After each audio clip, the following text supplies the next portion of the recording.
سبحان الله والحمد لله ولا إله إلا الله والله أكبر ولا حول ولا قوة إلا بالله العلي العظيم. لا ملجأ ولا منجأ من الله إلا إليه. الله أكبر الله أكبر الله أكبر الله أكبر. لا إله إلا الله والله أكبر. الله أكبر ولله الحمد. الله أكبر كبيرا والحمد لله كثيرا وسبحان الله بكرة وأصيلا. أصبحنا وأصبح الملك لله رب العالمين. اللهم إنا نسألك خير هذا اليوم فتحه ونصره ونوره وبركته وهداه لنا ولجميع أمة محمد صلى الله عليه وسلم، ونعوذ بك من شر هذا اليوم وشر ما بعده. أصبحنا على فطرة الإسلام الحمد لله. أصبحنا على كلمة الإخلاص الحمد لله. أصبحنا على دين نبينا محمد صلى الله عليه وسلم الحمد لله. أصبحنا على ملة أبينا إبراهيم حنيفا وما أنا من المشركين. اللهم إني أعوذ بك من أن نشرك بك شيئا وأنا أعلم، وأستغفرك لما لا أعلم. تبت عنه وتبرأت من الكفر والشرك والمعاصي كلها. أسلمت وآمنت وأقول لا إله إلا الله محمد رسول الله. اللهم بك أصبحنا بك أمسينا بك نحيا بك نموت وإليك المصير. رضينا بالله ربا وبالإسلام دينا وبمحمد صلى الله عليه وسلم نبيا ورسولا. الحمد لله على نعمة الإيمان، والحمد لله على نعمة القرآن، والحمد لله على نعمة سيدنا محمد صلى الله عليه وسلم وكفى بهم نعمة. الحمد لله الذي تواضع كل شيء بعظمته. الحمد لله الذي ذل كل شيء بعزته. الحمد لله الذي خضع كل شيء لملكه. ونشهد أن لا إله إلا الله وحده لا شريك له، إلها واحدا أحدا صمدا لم يتخذ صاحبة ولا ولدا ولم يكن له كفوا أحد. ونشهد أن سيدنا وحبيبنا وسندنا ومولانا محمد عبده ورسوله صلوات الله وسلامه على سيد الأولين والآخرين، إمام الأنبياء والمرسلين، قائد الغر المحجلين إلى جنات النعيم، سيدنا محمد وعلى آله وأصحابه وأزواجه وأتباعه أجمعين، وبارك وسلم تسليما كثيرا كثيرا كثيرا.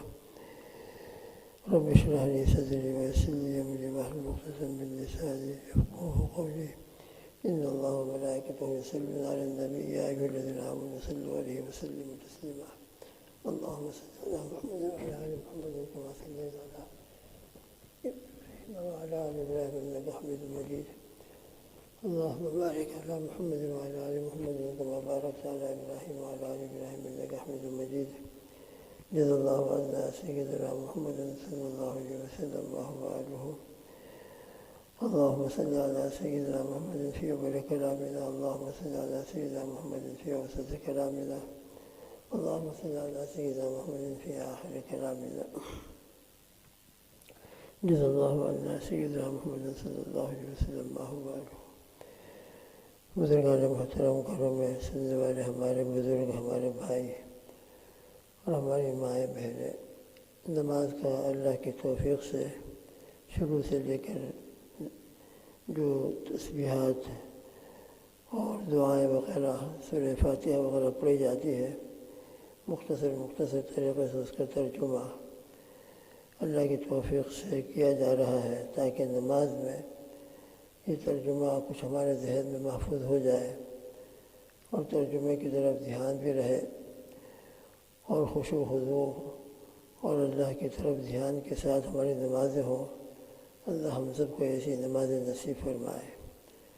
تو قیام، رکوع و سجدہ، قیام، رکوع، قومہ اور سجدہ، اور دو سجدوں کے درمیان جلسہ، ان میں جو تسبیح اور دعائیں پڑھی جاتی ہیں، اور حضور پاک صلی اللہ تعالی علیہ وسلم سے جو دعائیں منقول ہیں، ان میں سے کچھ دعاؤں کا تذکرہ ہوا۔ 2 رکعت اسی طرح ہم پوری کرتے ہیں۔ 2 رکعت کے بعد قاعدہ ہوتا ہے۔ اگر 2 ہی رکعت والی نماز ہے جیسے فجر، تو تو اس کو قاعدہ اخیرہ کہتے ہیں۔ اور اگر 3 رکعت والی نماز ہے جیسے مغرب ہے، وتر ہے، تو اس میں 2 رکعت کے بعد جو قاعدہ ہوتا ہے اس کو قاعدہ اولیٰ۔ اسی طرح 4 رکعت والی نماز ظہر، عصر، عشاء، تو اس میں بھی جو قاعدہ ہوتا ہے وہ قاعدہ اولیٰ کہلاتا ہے۔ قاعدہ اولیٰ اور قاعدہ اخیرہ دونوں میں ذرا مسئلے کے اعتبار سے فرق ہے۔ قاعدہ اولیٰ واجب ہے اور قاعدہ اخیرہ فرض ہے۔ واجب اور فرض کے درمیان فرق یہ ہے نماز میں کہ واجب اس پر بھی عمل کرنا ضروری ہوتا ہے اور سب کرتے ہی ہیں۔ نماز ہماری پوری اکمل اور کامل، مکمل اور کمپلیٹ اسی وقت ہوتی ہے جب کہ ہم نماز میں جو مستحبات ہیں، سنن اور واجبات، اور پھر اس کے بعد فرائض، وہ تو بہت اعلیٰ درجہ ہے، ان تمام کی رعایت کرتے ہوئے اور ان تمام کا خیال کرتے ہوئے ہم نماز ادا کریں تو اس کو وہ نماز کامل ہوتی ہے۔ تو واجب اور فرض، جیسے نماز میں فرائض کیا ہے؟ قیام کرنا، پھر قرات کرنا، رکوع کرنا، اور ہر رکعت میں 2 سجدے کرنا، اور 2 رکعت کے بعد پھر اگر 2 ہی رکعت والی نماز ہے تو قاعدہ اخیرہ، 3 یا 4 رکعت والی نماز ہے تو پہلے قاعدے کے بعد جو دوسرا قاعدہ ہوگا وہ قاعدہ اخیرہ۔ فرض کا حکم یہ ہوتا ہے نماز کے اندر کہ فرض اگر خدا نخواستہ چھوٹ جائے، بھولے سے رہ جائے، تو اس کو نماز ہی کے اندر اس ادا کر لینا ضروری ہے۔ آگے پیچھے ہو جائے تو اس کے مسائل ہیں لیکن ادا کرنا ضروری ہے۔ اگزامپل، کوئی شخص نماز کے ہر رکعت کے اندر 2 سجدے فرض ہیں، 2 کے بجائے بھولے سے اس نے 1 سجدہ کیا اور 1 سجدہ کر کے کھڑا ہو گیا، تو یہ 1 سجدہ جو چھوٹ گیا ہے یہ فرض ہے۔ نماز میں یاد آ گیا کہ میرا 1 سجدہ چھوٹ گیا ہے، تو آخر میں اگر ہم سجدہ سہو کر لیں تو یہ کافی نہیں ہوگا، بلکہ یہ جو سجدہ چھوٹ گیا ہے اس کو ہم بعد میں کسی طریقے سے ادا کرنے کی کوشش کریں۔ مثال کے طور پر پہلی رکعت کے اندر سجدہ چھوٹ گیا ہے، دوسری رکعت کے جب ہم سجدے میں جائیں تو 2 سجدوں کے بجائے 3 سجدے کر لیں، اور دل میں یہی نیت ہو کہ 2 سجدے تو اس رکعت کے ہیں اور 1 سجدہ جو پہلی رکعت کا چھوٹ گیا ہے۔ اسی طرح 3 رکعت والی نماز ہے، 4 رکعت والی نماز ہے، بہرحال کسی بھی رکعت کے اندر 2 کے بجائے 1 ہی سجدہ ہوا ہے، تو یہ 1 سجدہ جو چھوٹا ہے اس کو نماز کے اندر ہی اندر ادا کرنا ضروری ہے۔ ادا کریں گے اور پھر آخر کے اندر چونکہ یہ فرض اپنی جگہ سے ہٹ گیا ہے اور اپنی جگہ پر ادا نہیں ہوا ہے تو اس کی وجہ سے آخر میں سجدہ سہو واجب ہوگا، تو یہ 1 سجدہ جو فرض تھا چھوٹ گیا ہے تو اس کو نماز کے اندر ادا کرنا ہے اور آخر میں سجدہ سہو کر کے نماز پوری کرنا ہے۔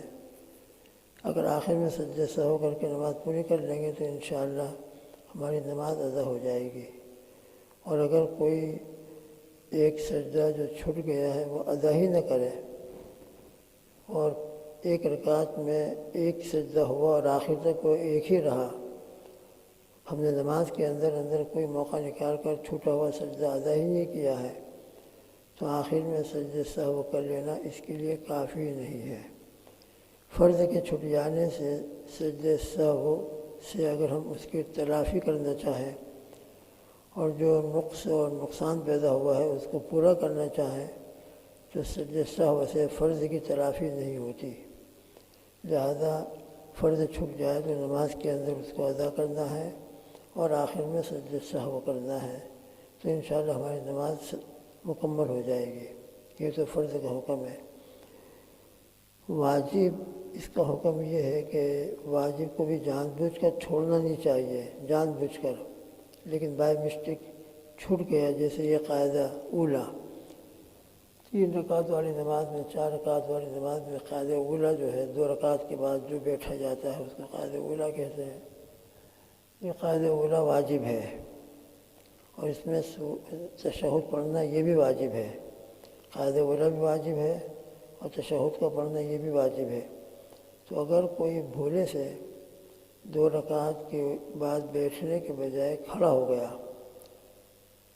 ظہر کی نماز میں، عصر کی نماز میں، عشاء کی نماز میں، یا 4 رکعتیں جو سنت مؤکدہ ہم پڑھتے ہیں، ظہر سے پہلے کی 4 رکعت سنت مؤکدہ ہے، جمعہ سے پہلے کی 4 رکعت سنت مؤکدہ ہے، جمعہ کے بعد کی 4 رکعت سنت مؤکدہ ہے، تو اس میں بھی 2 رکعت کے بعد بیٹھنا ضروری ہے اور واجب ہے۔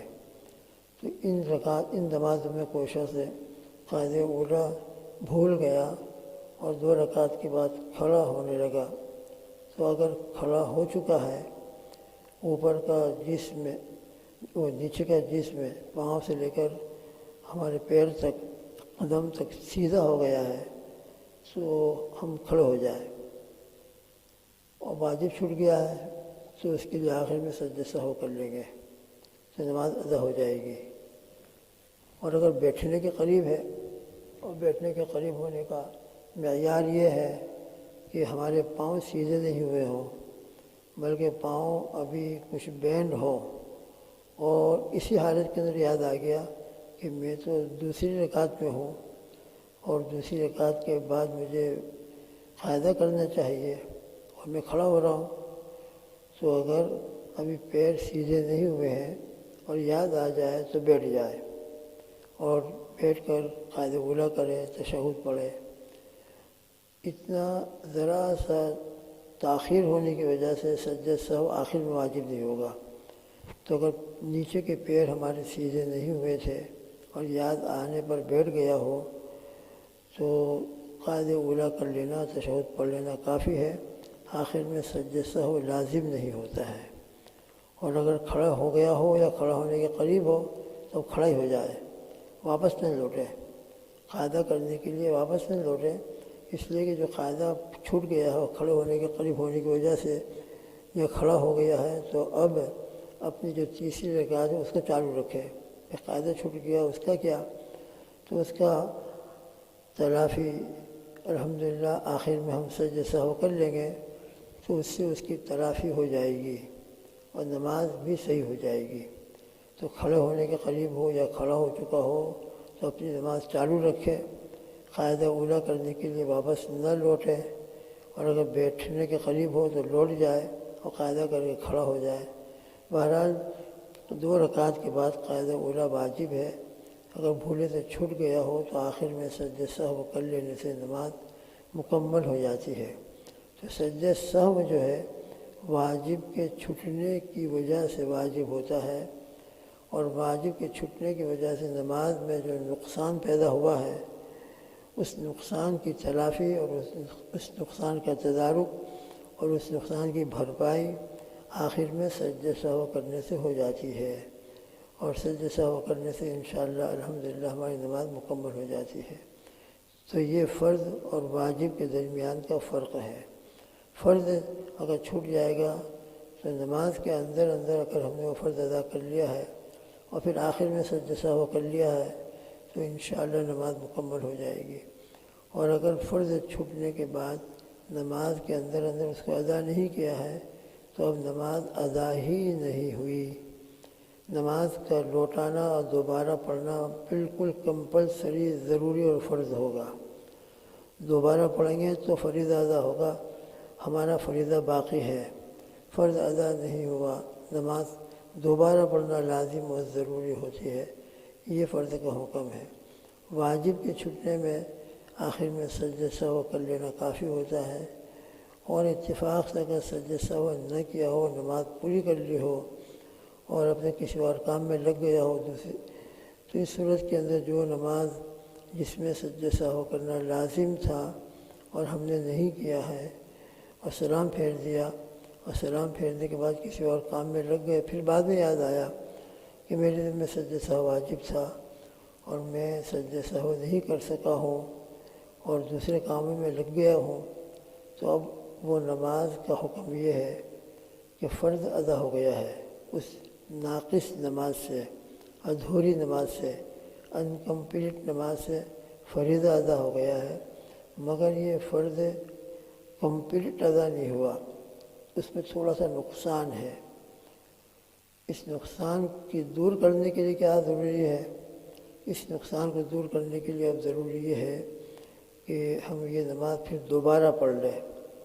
البتہ یہ دوبارہ جو نماز پڑھی جائے گی یہ مستقلاً فرض نہیں ہوگی، بلکہ جو پہلا فریضہ ناقص ادا ہوا ہے، ادھورا اور انکمپلیٹ ادا ہوا ہے، یہ دوسری نماز جو ہم ادا کر رہے ہیں، انشاءاللہ اس نماز کے ادا کرنے سے پہلی نماز جس میں واجب چھوٹ گیا تھا اور سجدہ سہو بھی نہیں کیا تھا اور وہ انکمپلیٹ تھی، ناقص تھی، ہماری اس نماز کے لوٹانے کی وجہ سے وہ نماز انشاءاللہ مکمل ہو جائے گی، اور اس کے اندر جو نقصان پیدا ہوا تھا دوبارہ پڑھنے کی وجہ سے وہ نقصان کی تلافی ہو جائے گی اور نقصان کی بھرپائی ہو جائے گی اور نقصان ختم ہو جائے گا، اور انشاءاللہ نماز مکمل اور اکمل بن جائے گی۔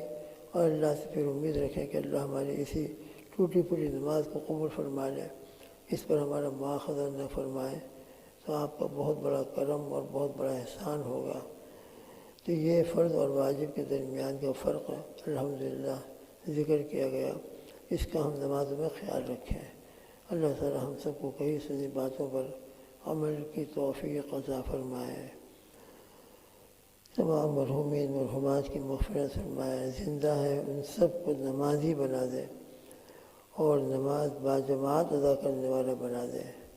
مسجد اللہ پاک جلدی سے جلدی کھلنے کا انتظام غیب سے فرما دے، اور پھر ہمیشہ اللہ کھلی رہے ہمارے گناہوں کی وجہ سے، پھر بند نہ ہو، اور یہ نعمت جو جماعت کی ہم کو مسجد میں مل جائے، اللہ اس نعمت میں برکت عطا فرمائے اور ہمیشہ ہمیشہ اس نعمت کو قائم و دائم رکھے، اور ہمیں خوب ذوق اور شوق سے جماعت کے ساتھ نماز ادا کرنے کا اہتمام، جماعت کے ساتھ نماز ادا کرنے کی فکر عطا فرمائے۔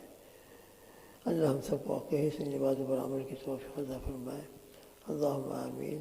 سبحان اللہ بحمدہ، سبحانک اللہم وبحمدک، ونشہد ان لا الہ الا انت، نستغفرک ونتوب الیک، وصلی اللہ تعالی علی خیر خلقہ محمد وآلہ وأصحابہ وأزواجہ اجمعین، وبارک وسلم تسلیما کثیرا کثیرا۔ آمین، اللہم آمین۔ سبحان ربک